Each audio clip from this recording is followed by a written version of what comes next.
Good morning student. आज हम antigen और एंटीबॉडी के बारे में पढ़ते हैं। ठीक है। एंटीजन क्या होता है? एंटीजन एक प्रकार का प्रोटीन होता है। ठीक, एंटीजन एक प्रकार का प्रोटीन होता है जो कि क्या करता है, बॉडी के अंदर जितने भी सूक्ष्म जीव या कुछ भी जो माइक्रोब्स है ना, या फिर जो विदेशी पदार्थ है जो इंटर करता है बॉडी में, उसको क्या करता है, वो पहचानने का कार्य करता है। तथा एंटीजन और एंटीबॉडी का मुख्य फंक्शन क्या होता है कि ये बॉडी को क्या प्रदान करती है, इम्यूनिटी प्रदान करती है, जिससे हमारा जो शरीर होता है वो रोगों के प्रति लड़ने की उसमें क्या आ जाती है, क्षमता आ जाती है। किसके कारण क्षमता आती है? एंटीजन और एंटीबॉडी के कारण। ठीक, तो प्रत्येक जीवधारी या प्रत्येक मनुष्य में एंटीजन और एंटीबॉडी जो होता है वो क्या होता है, प्रेजेंट होता है। ठीक है, अर्थात एंटीजन जब उपस्थित होता है तो उसी के कारण क्या प्रेजेंट होता है हमारी बॉडी में, एंटीबॉडी प्रेजेंट होता है। मतलब कहने का मतलब ये है कि एंटीजन का खुद का क्या होता है, एंटीबॉडी प्रेजेंट होता है। ठीक है, तो हम आज क्या पढ़ते हैं, एंटीजन और एंटीबॉडी। तो सबसे पहले देखते हैं हम किसके बारे में देखेंगे, एंटीजन के बारे में देखेंगे। ठीक है, एंटीजन, तो एंटीजन का क्या डेफिनेशन बताई थी मैं कि एंटीजन एक प्रोटीन होता है जो कि किसका फॉर्मेशन करता है, एंटीबॉडी का फॉर्मेशन करता है। ठीक है, एंटीजन एक प्रकार का प्रोटीन है जो कि एंटीबॉडी का क्या करेगा, फॉर्मेशन करेगा, या फिर एंटीबॉडी को के फॉर्मेशन को क्या करता है, एंटीजन स्टिमुलेट करता है। अर्थात बिना एंटीजन के एंटीबॉडी का मतलब क्या नहीं होता, स्टिमुलेशन नहीं होता और नहीं फॉर्मेशन भी नहीं होता।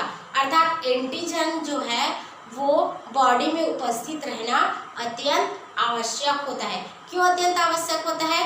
ताकि ये जो एंटीजन होता है और एंटीबॉडी जो होती है ये क्या करता है, हमारी बॉडी को इम्यूनिटी प्रदान करता है, जिसके कारण हमारी बॉडी में रोगों से लड़ने के प्रति क्या आ जाती है, प्रति क्षमता आ जाती है, या इसको हम और क्या बोल सकते हैं, प्रतिरोधकता बोलते हैं। ठीक है, हमने पिछली कक्षा में पढ़ा है ना, क्या पढ़ा, पिछली कक्षा में एंटीबॉडी और एंटीबॉडी पढ़ा था, एंटीजन पढ़ा था और क्या पढ़ा था, इम्यूनिटी पढ़ा था ना।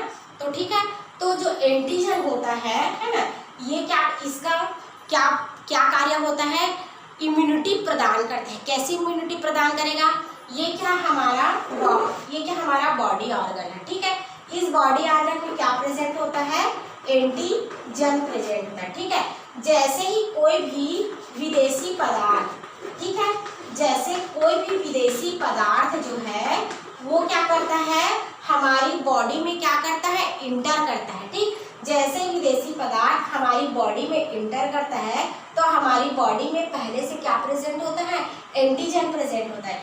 ये जो एंटीजन होता है इस विदेशी पदार्थ को क्या कर लेता है, पहचान लेता है और पहचानता है, और पहचानने के बाद इस विदेशी पदार्थ से लड़ने के लिए हमारी बॉडी में किसका फॉर्मेशन करता है, एंटीबॉडी का फॉर्मेशन करता है। किसका फॉर्मेशन करेगा, एंटीबॉडी का फॉर्मेशन करेगा। और ये जो एंटीबॉडी है ना, वो क्या करता है, इम्यूनिटी प्रदान करता है। ठीक है, किसको इम्यूनिटी प्रदान करता है, हमारी बॉडी को, मतलब हमारे शरीर को ये क्या करता है, इम्यूनिटी प्रदान करता है, जिससे हमारी बॉडी में रोगों से लड़ने के प्रति क्या आ जाती है, क्षमता आ जाती है, जिसको हम क्या बोलते हैं, इम्यूनिटी बोलते हैं। हम लोगों ने पढ़ा है ना कि जो इम्यूनिटी होता है वो प्रत्येक जीवधारी में और प्रत्येक मनुष्य में अलग अलग पाई जाती है। मतलब कुछ ऐसे जीवधारी या ऐसे मनुष्य होंगे जिनमें कम इम्यूनिटी पाई जाएगी, और ऐसे मनुष्य या जीवधारी होंगे जिनमें अधिक इम्यूनिटी पाई जाएगी किसी भी रोग के प्रति। और हमने और क्या पढ़ा था कि हमने ये पढ़ा है कि एक मतलब जो प्रतिरोधकता होती है, इम्यूनिटी जो होती है वो प्रत्येक मनुष्य में अलग अलग होती है, या प्रत्येक जीवधारी में भी अलग अलग होती है, मतलब एक समान नहीं होता। यहाँ तक कि एक ही प्रजाति के जीवों में भी इम्यूनिटी और प्रतिरोधक जो क्षमता होती है वो भी कैसी होती है, अलग अलग होती है। उदाहरण के लिए क्या पढ़ा था हमने, उदाहरण के लिए हमने ये पढ़ा था कि जैसे कि जो क्या था, जो टाइफाइड है ना, और ये सर्दी खांसी है ना, ये सब जो होता है वो मनुष्य में होता है, लेकिन कुत्तों में या मुर्गी में ये सब क्या होता है, नहीं होता। तो इस प्रकार से हम कह सकते हैं कि जो इम्यूनिटी होती है, जो प्रतिरोधकता होती है, वो अलग अलग एक ही प्रजाति के जीवों में भी अलग अलग पाई जाती है। ठीक है, तो हम टॉपिक में आ जाते हैं। क्या था हमारा टॉपिक? एंटीजन। ठीक, एंटीजन क्या है? एक प्रोटीन है।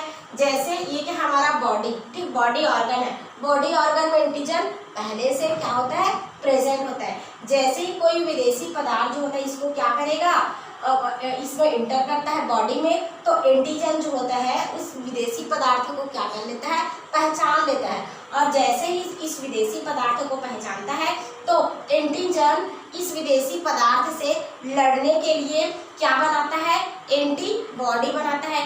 ये जो एंटीबॉडी होता है वो शरीर को क्या प्रदान करती है, इम्यूनिटी प्रदान करती है, और इस प्रकार से हमारे शरीर की क्या हो जाती है, सुरक्षा हो जाती है। ठीक है, जिसको हम क्या कहते हैं, एंटीजन कहते हैं। ठीक है, तो ये जो एंटीजन होता है उसमें 3 प्रकार के लक्षण दिखाई देते हैं। पहला लक्षण क्या होता है, इस पे स्पेसिफिसिटी होता है। ठीक है, विशिष्टता होती है। कैसी विशिष्टता होगी, देखो ये क्या है, हमारा बॉडी ऑर्गन है। ठीक है, हमारा बॉडी ऑर्गन है, और इस बॉडी ऑर्गन में क्या प्रेजेंट होता है, एंटीजन प्रेजेंट होगा, एंटीजन प्रेजेंट होगा। अब क्या होता है, जैसे ही कोई विदेशी,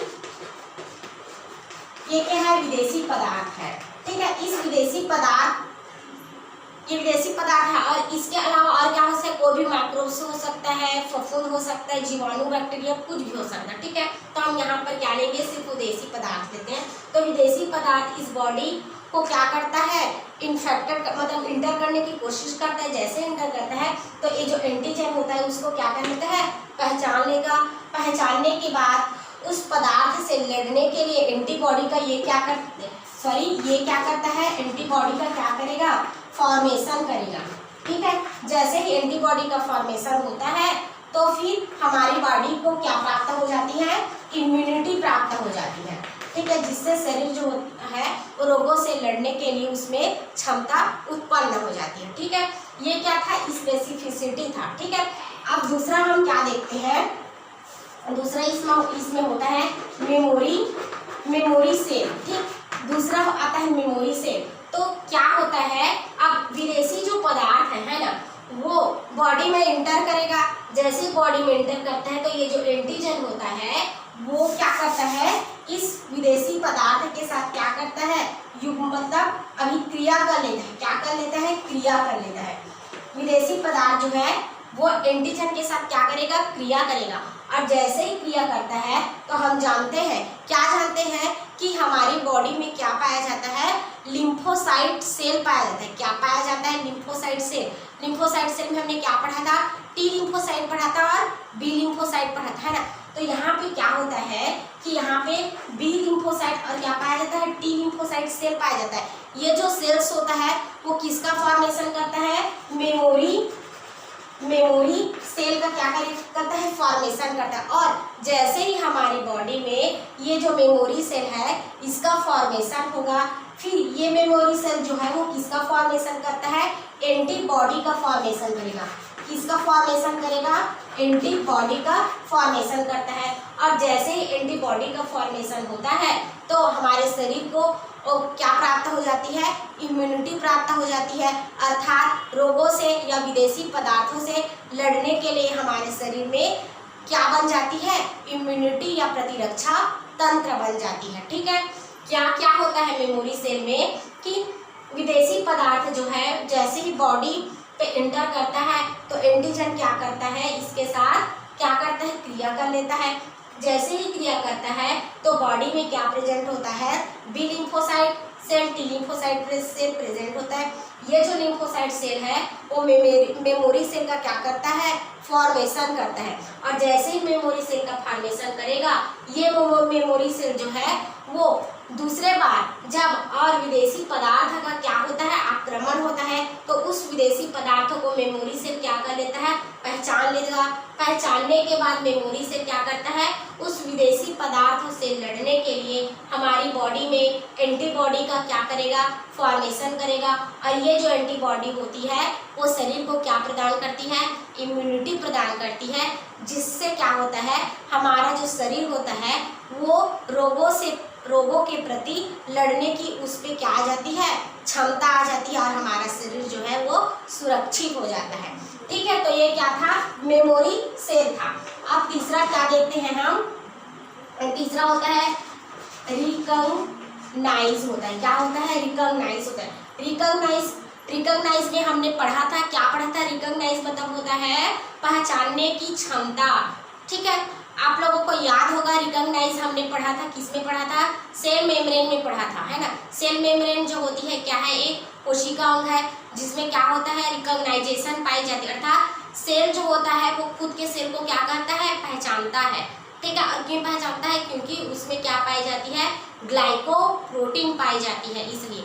तो ये प्रोटीन जो एंटीजन भी जो क्या होता है, एंटीजन और एंटीबॉडी क्या होता है, एक ग्लाइकोप्रोटीन होता है, जिसके कारण एंटीजन और एंटीबॉडी जो होता है उसमें क्या होता है, रिकॉग्नाइजेशन की क्रिया होती है। अब रिकॉग्नाइजेशन की क्रिया कैसे होगी, देखिए जो समान सेल होता है उसमें क्या होता है, अपने समान सेल को पहचानने की क्रिया होगी, जिसको हम क्या कहते हैं, रिकॉग्नाइजेशन कहते हैं। जैसे कि लीवर सेल जो होता है वो लीवर सेल को पहचानता है, पेनक्रियास सेल जो होगा वो पेनक्रियास सेल को पहचानेगा।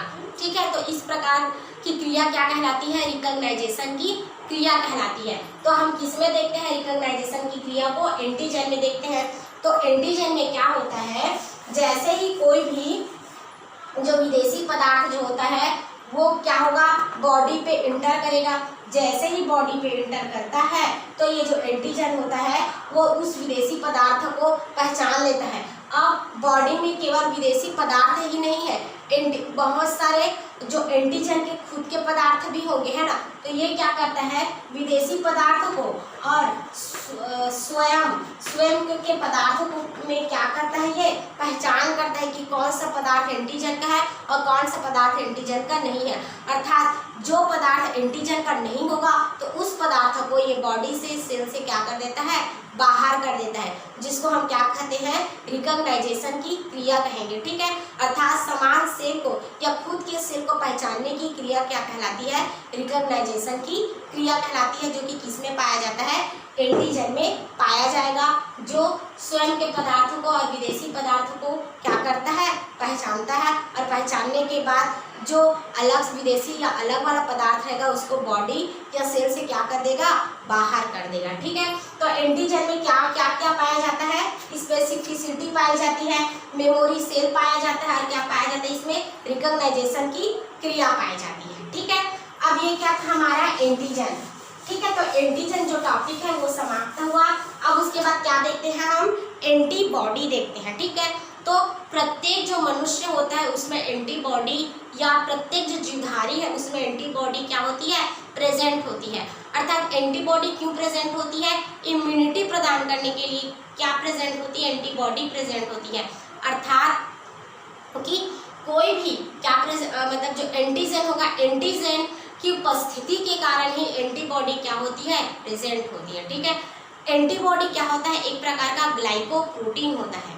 ठीक, एंटीबॉडी क्या होगा, एक प्रकार का ग्लाइकोप्रोटीन होगा, जो कि एंटीजन की उपस्थिति के कारण क्या होती है, उत्पन्न होती है। अर्थात एंटीजन किसका फॉर्मेशन करता है, एंटीबॉडी का फॉर्मेशन करता है। ठीक है, तो हम क्या देखेंगे, एंटीबॉडी देखते हैं। तो जो एंटीबॉडी जो होता है एक प्रकार का क्या होता है, इम्यूनोग्लोबुलिन होता है। क्या होता है, लिख देती हूँ मैं, इम्यूनोग्लोबुलिन होता है। क्या होता है, एंटीबॉडी एक प्रकार का क्या है, इम्यूनोग्लोबुलिन है, जो कि इम्यून रिस्पांस देता है। क्या देता है, एंटीबॉडी इम्यून रिस्पांस देता है। इसको और क्या कहते हैं हम, इम्यूनोग्लोबुलिन कहते हैं। और इस इम्यूनोग्लोबुलिन को शॉर्ट फॉर्म में क्या कहा जाता है, आईजी कहा जाता है। ठीक है, आप लोग ध्यान देना, एंटीबॉडी एक प्रकार का ग्लाइकोप्रोटीन होता है, तथा एंटीबॉडी को और क्या कहा जाता है, इम्यून रिस्पांस में ये भाग लेता है, जिसके कारण इसको क्या कहा जाता है, इम्यूनोग्लोबुलिन कहा जाएगा। और इस इम्यूनोग्लोबुलिन को शॉर्ट फॉर्म में क्या कहते हैं हम, आईजी से क्या करते हैं, डिनोटेड किया जाता है। ठीक है, आईजी का मतलब होता है इम्यूनोग्लोबुलिन। ठीक है, तो हम क्या देखते हैं, आप इम्यूनोग्लोबुलिन का स्ट्रक्चर देखेंगे। क्या देखेंगे, इम्यूनोग्लोबुलिन का स्ट्रक्चर। स्ट्रक्चर ऑफ आईजी, ठीक। आईजी का मतलब होता है इम्यूनोग्लोबुलिन। तो हम किसका स्ट्रक्चर देखेंगे, आईजी का स्ट्रक्चर देखते हैं, ठीक है। तो इम्यूनोग्लोबिन जो होता है वो 4 चेन से क्या होता है, मिल करके बना होता है, ठीक है। 4 चेन से क्या होता है, ये मिल करके बना होता है, जिसमें 4 पॉलीपेप्टाइड चेन पाया जाता है। कितना पाया जाता है, 4 पॉलीपेप्टाइड चेन, ठीक है। 4 पॉलीपेप्टाइड चेन जो होता है उसमें से 2 पॉलीपेप्टाइड जो चेन होता है वो हैवी चेन होता है, तथा 2 पॉलीपेप्टाइड जो चेन होगा वो कैसा होता है, हल्का होता है, जिसको हैवी और क्या कहते हैं हम, लाइट कहते हैं, ठीक है। तो फिर लिख लेते हैं इसको, 2 हैवी पॉलीपेप्टाइड चेन, ठीक है। और ये होता है 2 लाइट पॉलीपेप्टाइड चेन, ठीक है। तो इम्यूनोग्लोबुलिन जो होता है वो 2 हैवी पॉलीपेप्टाइड चेन, भारी पॉलीपेप्टाइड श्रृंखला तथा 2 हल्की पॉलीपेप्टाइड श्रृंखला से मिलकर के ये बनी होती है, ठीक है। जिसमें 2 हैवी पॉलीपेप्टाइड चेन में एमिनो एसिड, अब पॉलीपेप्टाइड मतलब इसमें एमिनो एसिड की क्या होगी, श्रृंखला होगी। तो 2 हैवी पॉलीपेप्टाइड जो चेन होती है इसमें जो एमिनो एसिड होगी तो इसकी जो यूनिट्स कितना होता है, 440 से लेकर 450 एमिनो एसिड यूनिट्स होता है, ठीक है। क्या होगा, 440 से 450 एमिनो एसिड की यूनिट्स होती है, ठीक है। अब हम क्या देखते हैं, लाइट पॉलीपेप्टाइड चेन। तो लाइट पॉलीपेप्टाइड जो चेन होता है इसमें एमिनो एसिड की जो यूनिट्स होती है कितना होता है, 200 से 220 एमिनो एसिड यूनिट्स होता है, ठीक है। क्या होता है, 2 हैवी पॉलीपेप्टाइड चेन में 440 से 450 एमिनो एसिड की यूनिट्स होगी, तथा 2 हल्के मतलब लाइट पॉलीपेप्टाइड चेन में 200 से 220 एमिनो एसिड की क्या होती है, यूनिट्स पाई जाती है, ठीक है।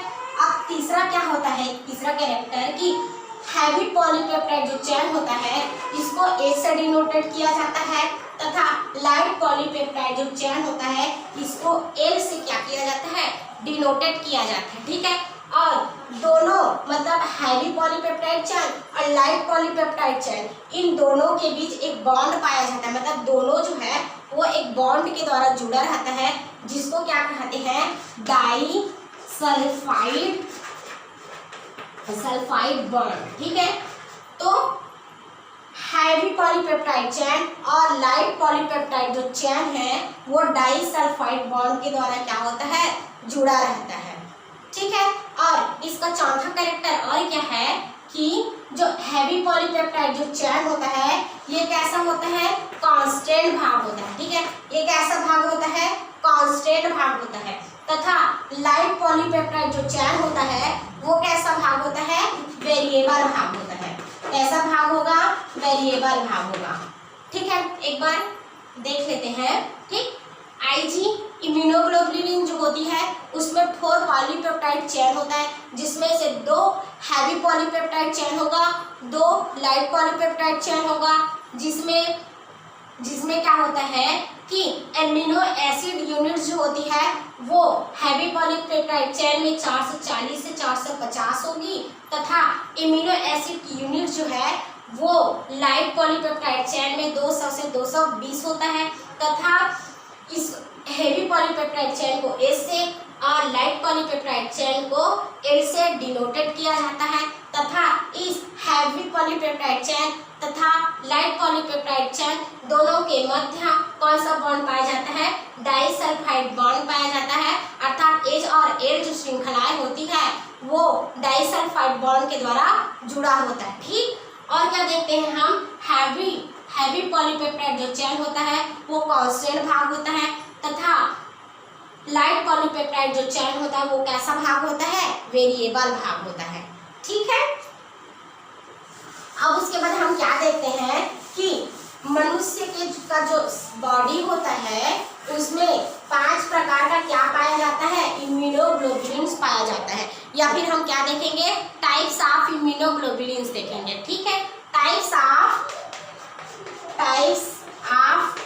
आईजी देखते हैं, इम्यूनोग्लोबुलिन, टाइप्स ऑफ इम्यूनोग्लोबुलिन देखते हैं। तो सबसे प्रथम इम्यूनोग्लोबुलिन आता है आईजीजी, क्या आता है, आईजीजी, ठीक। तो ये जो आईजीजी होता है वो मनुष्य के शरीर में पाए जाने वाला सबसे इम्पोर्टेंट क्या होता है, इम्यूनोग्लोबुलिन होता है, ठीक। मनुष्य के शरीर में पाए जाने वाला सबसे इम्पोर्टेंट इम्यूनोग्लोबुलिन होता है, ठीक। और ये क्या होता है, इम्यून रिस्पांस देता है, क्या रिस्पांस देगा, ये इम्यून रिस्पांस देता है, ठीक है।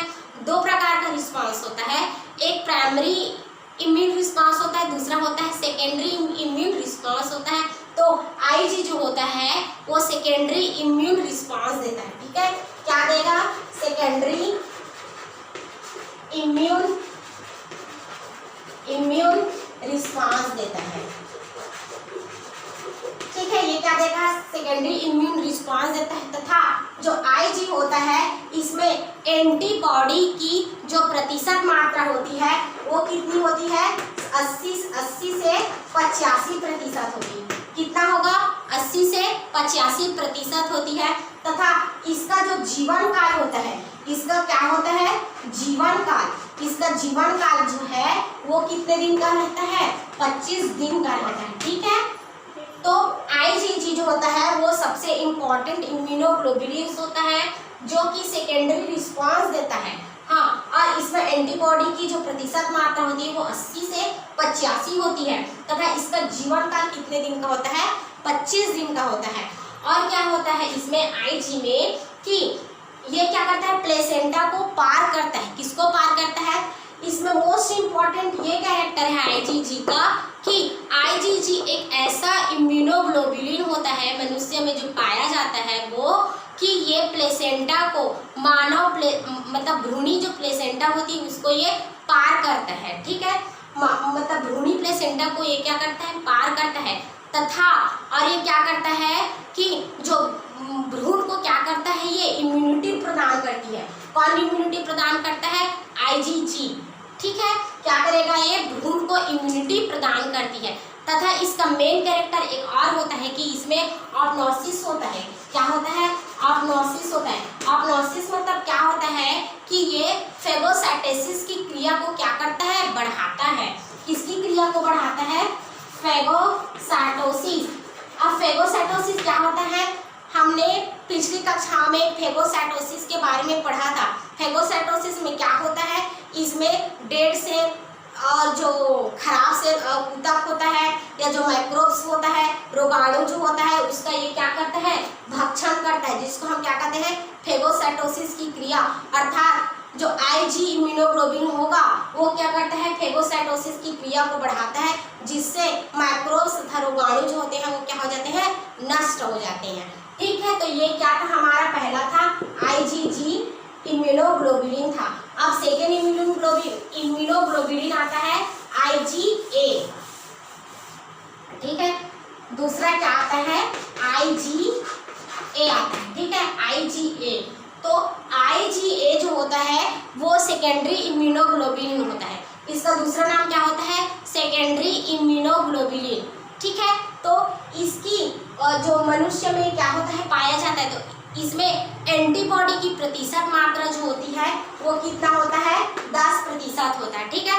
एंटीबॉडी की प्रतिशत मात्रा कितनी होगी, 10% होगी। तथा इसका जो जीवन काल होता है, क्या होता है इसका जीवन काल, तो इसका जीवन काल जो है वो कितने दिन का रहता है, 6 दिन का रहता है, ठीक है। जीवन काल कितने दिन का रहता है, 6 दिन का रहता है, ठीक है। और ये जो इम्यूनोग्लोबुलिन ए जो है वो किस में प्रेजेंट होता है, सलाइवा तथा टीयर्स में प्रेजेंट होता है। किसमें प्रेजेंट होता है, सलाइवा तथा टीयर्स में प्रेजेंट होगा, ठीक है। सलाइवा तथा टीयर्स में ये क्या होता है, प्रेजेंट होता है। तथा IgA में, मतलब IgA इम्यूनोग्लोबिन जो है इसमें एंटीजन रिसेप्टर पाया जाता है। क्या पाया जाता है? एंटीजन रिसेप्टर पाया जाता है। ठीक है, एंटीजन रिसेप्टर अर्थात on the surface of B cell. ठीक है, बी सेल में इसका क्या पाया जाता है? एंटीजन रिसेप्टर पाया जाता है। ठीक है, किसका? IgA का। ठीक है, तो ये क्या था? हमारा IgA था। ये IgA जो होता है वो क्या करता है? रोगाणुओं या मैक्रोब्स के प्रति लड़ने की इसमें क्या पाई जाती है? क्षमता पाई जाती है। ठीक है, तो ये क्या था? हमारा IgA इम्यूनोग्लोबुलिन था। अब तीसरा इम्यूनोग्लोबुलिन के रूप में हम क्या देखते हैं?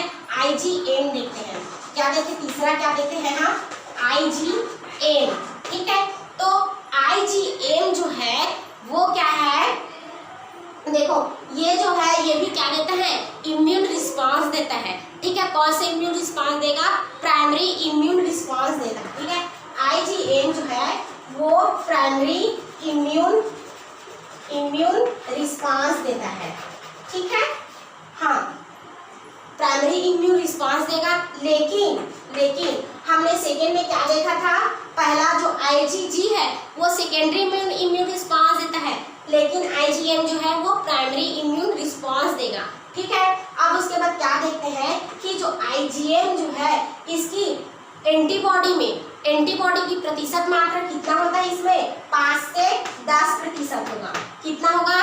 5 से 10% होता है। तथा इसको और दूसरे नाम से जाना जाता है माइक्रो इम्यूनोग्लोबुलिन कहा जाता है। और क्या कहा जाता है? माइक्रो इम्यूनोग्लोबुलिन कहा जाता है। ठीक है, और हम क्या देखते हैं? IgM का जो जीवन काल होता है वो कितना होता है? कितना होता है? 5 दिन का होता है। ठीक है, इसका जीवन काल कितने दिन का होगा? 5 दिन का होगा। ठीक है, और हम क्या देखते हैं? ये जो IgM होता है वो प्लेसेंटा को पार नहीं कर पाता, लेकिन प्लेसेंटा को कौन किया था? IgG किया था। ठीक है, लेकिन IgM जो है वो प्लेसेंटा को पार नहीं करता। ठीक है, अब उसके बाद क्या देखते हैं हम? ये तीसरा था। चौथा क्या देखेंगे हम? IgD देखते हैं। ठीक है, ये चौथा है हमारा IgD है। ठीक है, तो IgD जो है इसमें एंटीबॉडी की प्रतिशत जो मात्रा होती है, एंटीबॉडी की प्रतिशत मात्रा है वो कितना होता है? इसमें 1 से 3% होगा। कितना होगा? 1 से 3% होता है। तथा इसका जो जीवन काल जो होता है वो कितने दिन का होता है? 2 से 8 दिनों का होगा। कितने दिनों का होगा? 2 से 8 दिनों का होता है इसका जीवन काल, किसका? IgD का। ठीक है, अब उसके बाद क्या देखते हैं हम? इसका फंक्शन देखते हैं। किसका? IgD का। तो IgD का मेन फंक्शन ये होता है कि ये मैक्रोब्स या फिर जितने भी जो जीवाणु होते हैं या कोई भी जो मतलब पदार्थ जो होता है ना, तो उन पदार्थों को और उन जीवाणुओं को, रोगाणुओं को ये क्या कर देता है? नष्ट कर देता है। ठीक है, अब उसके बाद पांचवा क्या देखते हैं हम? IgE देखते हैं। ठीक है, IgE, तो Ig जो E होता है इसमें एंटीबॉडी की प्रतिशत मात्रा जो होती है वो कितना होता है? 0.05 होता है। कितना होता है? 0.05 होता है। ठीक है, मतलब सबसे कम मात्रा किसकी पाई जाती है? IgE की पाई जाती है। 0.05 होता है। तथा ये जो होता है वो किस में पाया जाता है? IgE जो होता है वो सेल म्यूकस जो मेम्ब्रेन होती है उसमें पाया जाता है, स्किन में पाया जाता है। तथा IgE का मेन फंक्शन ये होता है कि ये एलर्जी से क्या होती है? संबंधित होती है। ठीक है, IgE जो होती है किससे संबंधित होगी? एलर्जी से संबंधित होगी। ठीक है, और ये किस में पाया जाता है? म्यूकस मेम्ब्रेन में पाया जाता है तथा किस में पाया जाता है? और स्किन में पाया जाता है। ठीक है, तो ये क्या था हमारा एंटीबॉडी को और क्या कहा जाता है? इम्यूनोग्लोबुलिन। इम्यूनोग्लोबुलिन जो होता है वो कितने प्रकार का होता है? 5 प्रकार का होता है। IgG होता है, IgA होता है, IgM होता है, IgD होता है और IgE होता है। ठीक है, मेन फंक्शन जो होता है वो ये देखो, IgG जो होता है वो इम्पॉर्टेंट होगा। ठीक, प्लेसेंटा को ये पार करता है और भ्रूण को क्या कर देता है? इम्यूनिटी प्रदान करता है। IgA जो होता है इसमें क्या पाया जाता है, एंटीजन रिसेप्टर होता है। किसका एंटीजन रिसेप्टर होता है, बी सेल का एंटीजन यहाँ पर रिसेप्टर होता है। IgN जो होता है वो किस में पाया जाता है, टीयर्स में पाया जाएगा, सलाइवा में पाया जाएगा। और इसका जो एवाबिलिटी जो होती है ना, क्या होता है, एवाबिलिटी जो होती है वो किस में पाया, कोलेस्ट्रॉल में पाया जाएगा। और किस में पाया जाता है, दूध मिल्क में पाया जाता है। ठीक है, अब उसके बाद क्या देखते हैं हम, IgD देखते हैं। तो IgD जो होता है वो 1 से 3% तक होगा, है ना, एंटीबॉडी इसमें। और इसका मेन फंक्शन क्या होता है कि ये क्या करता है, मैक्रोज को नष्ट करता है। उसके बाद देखते हैं हम IgE। तो IgE जो क्या करता है, सबसे कम मात्रा में पाया जाएगा ये एंटीबॉडी इसमें, तथा ये क्या करता है कि एलर्जी से संबंधित होता है। ठीक, क्या किससे संबंधित होता है, एलर्जी से संबंधित होता है। ठीक है, तो ये हमारा आज का टॉपिक क्या था, एंटीजन था और एंटीबॉडी था। ठीक है, तो एक और उदाहरण जो है उसको मैं बता देती हूँ। यदि आप लोगों को एंटीजन और एंटीबॉडी को क्या करना है, समझना है ना, तो सबसे पहले हमें जो ब्लड ग्रुप होता है उसकी जानकारी हमें होना चाहिए। ठीक है, जैसे कि ये क्या है, ब्लड ग्रुप ले लेते हैं हम, ब्लड ग्रुप ले लेते हैं और यहाँ लेंगे, यहाँ पे एंटीजन लेंगे। स्टार्टिंग में मैं बताई थी कि जो एंटीबॉडी का फॉर्मेशन क्यों होगा, एंटीजन की उपस्थिति के कारण ही एंटीबॉडी का फॉर्मेशन होता है ना। तो एंटीजन होगा, उसके बाद क्या होता है, एंटीबॉडी होता है। ठीक है, और जो ब्लड ग्रुप होता है, कौन कौन सा ब्लड ग्रुप होता है, ए ब्लड ग्रुप होता है, और क्या होता है, बी ब्लड ग्रुप होता है ना, और ए बी ब्लड ग्रुप होता है ना, और क्या कौन सा ब्लड ग्रुप होता है, ओ ब्लड ग्रुप होता है। ठीक, एंटीजन को हमेशा आप लोग ध्यान रखना, एंटीजन को हमेशा किससे डिनोटेट किया जाता है, कैपिटल ए से और कैपिटल बी से। ठीक, दो प्रकार का एंटीजन होता है, एंटीजन ए और एंटीजन बी, जिसको हमेशा कैपिटल से डिनोटेट किया जाता है। तथा जो एंटीबॉडी होता है ये भी दो प्रकार का होगा। मनुष्य के रक्त में कौन कौन सा, एंटीबॉडी ए तथा एंटीबॉडी बी होता है, जिसको हमेशा किसे डिनोटेट किया जाता है, स्मॉल लेटर से डिनोटेट किया जाएगा। ठीक है, स्मॉल लेटर से। हाँ, अब उसके बाद देखते हैं ब्लड ग्रुप ए में कौन सा एंटीजन होता है, एंटीजन ए होता है, एंटीजन ए होगा। तथा यहाँ पर ध्यान देना, यहाँ पर एंटीबॉडी कौन सी होती है, बी होती है। ठीक, यहाँ पर एंटीबॉडी बी होगी। अब उसके बाद दूसरा देखते हैं, तो ब्लड ग्रुप बी में कौन सा एंटीजन होगा, एंटीजन बी होगा। लेकिन यहाँ पर एंटीबॉडी कौन होता है, एंटीबॉडी ए होता है। ठीक है, अब क्या होता है, एंटीजन ए बी। तो एंटीजन ए बी जो होता है ना, इसमें क्या होता है, एंटीजन ए और एंटीजन बी दोनों होता है। जो ब्लड ग्रुप ए बी होगा इसमें एंटीजन ए बी दोनों होगा, लेकिन यहाँ पर ए बी एंटीजन में किसी भी प्रकार की एंटीबॉडी नहीं पाई जाती। ठीक है, यहाँ पे नहीं पाया जाता, कोई नहीं, लिख दो, कोई नहीं। ठीक है, अब उसके बाद देखते हैं हम ब्लड ग्रुप ओ देखते हैं। तो ब्लड ग्रुप ओ में जो एक भी एंटीजन इसमें नहीं पाया जाता। क्या नहीं पाया जाता, एक भी एंटीजन इसमें नहीं पाया जाता।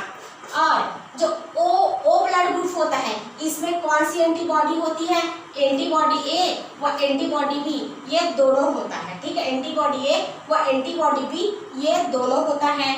ठीक, इसमें ब्लड ग्रुप ओ में हमने क्या पढ़ा है कि जो ओ ब्लड ग्रुप ओ होता है ना, वो क्या होता है, मतलब सर्वदाता होता है। मतलब ये सबको क्या दे देता है, अपना ब्लड को ये डोनेट कर देता है। क्यों डोनेट कर देता है, क्योंकि इसमें एक भी एंटीजन नहीं पाया जाता, जिसके कारण ये क्या करता है, अपने ब्लड को दान करता है। ठीक है, और हमने और क्या पढ़ा है कि जो ए बी ब्लड ग्रुप है ना, वो ब्लड ग्रुप ए वाले से वो ब्लड ग्रुप बी वाले से क्यों ले लेता है, क्योंकि इसमें एंटीजन ए और बी दोनों पाया जाता है इसलिए, तथा इसमें कोई भी जो एंटीबॉडी होती वो नहीं पाई जाती। ठीक है, तो ये हमारा एंटीजन और एंटीबॉडी था आज का चैप्टर। ठीक है, तो आज का ये जो चैप्टर है वो समाप्त होता है, अर्थात हमने फर्स्ट पेपर का यूनिट फर्स्ट कवर कर लिया, पढ़ लिया। ये क्या था हमारा यूनिट सेकेंड का एंटीजन व एंटीबॉडी जो है लास्ट क्वेश्चन है। ठीक है, तो हम नेक्स्ट वीडियो में क्या पढ़ेंगे, यूनिट थर्ड पढ़ेंगे। यूनिट जो थर्ड है आपका वो जो नॉन कॉर्डेटा है अकशेरुकी जंतु उससे रिलेटेड है, ठीक है। तो फर्स्ट क्वेश्चन हम पढ़ेंगे क्लासिफिकेशन ऑफ प्रोटोजोआ पढ़ेंगे इसमें नेक्स्ट वीडियो में, ठीक है। Thank you.